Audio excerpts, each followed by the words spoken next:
All right, so today we're going to look at section 9F, and 9F actually has two pieces. We're going to take them in 2 different days. So the first thing we're going to look at is we're going to look at something called dot plots.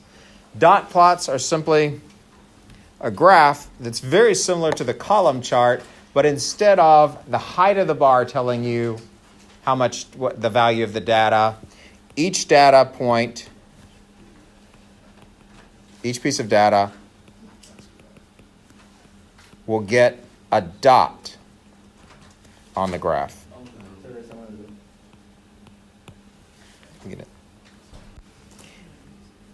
And if you get more than one point with the same value, then what you're going to do is simply stack the dots. So say, for example, we have the 3, 4, 6, 7, 3, 2. It's our data set. We want to plot this. Normally we would have a value, we would have some titles, but we're not interested in that. All we're doing is talking about the values.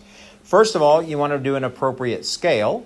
And since these numbers are small and they're close together, we could use a scale for that each individual place would it be 1 unit, right? So we'd have 1, 2, 3, 4, 5, 6, 7. But you choose your values to match the data set you have. If your numbers are very large, just like on the other plots, we would want to make sure that you use some appropriate scale. And then you're simply going to just put dots for each one. Let me go ahead and give you a couple more points just so you can generate this. So we have a 3, so we'd put a dot at 3, a 4, 6, a 7, another 3. So notice that I just stacked another dot on top of the one that I already had.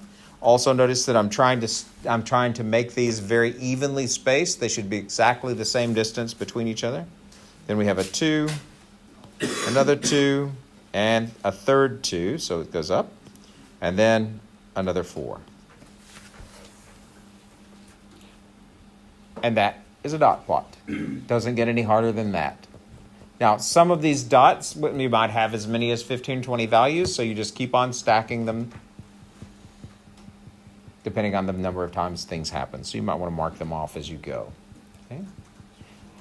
And just like a bar chart, we're able to analyze these by looking at this data. Can anybody tell me something about the shape of this data? Positively skewed. It's positively skewed, right, because you have a tail going off to the right. Okay? Right? Can anybody tell me the minimum value on this chart, on this graph? 2. Maximum value? 7. Right? So you can still read a lot of information from these. But they're kind of a pain to draw because you're putting in all those dots. Let's say that I had 274 2s. Wouldn't want to do it for that, right? So these are used when you have small data sets.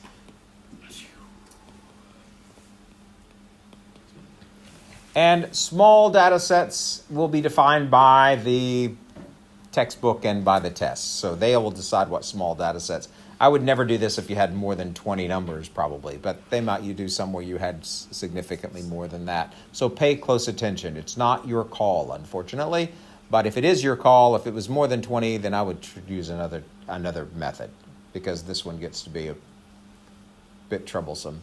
Besides that, say for example, I wanted to know how many 2s there were, I would simply count the dots. But if you had 50 dots, that would be difficult to do and really easy to make a mistake, right? So large data sets don't work very well with these.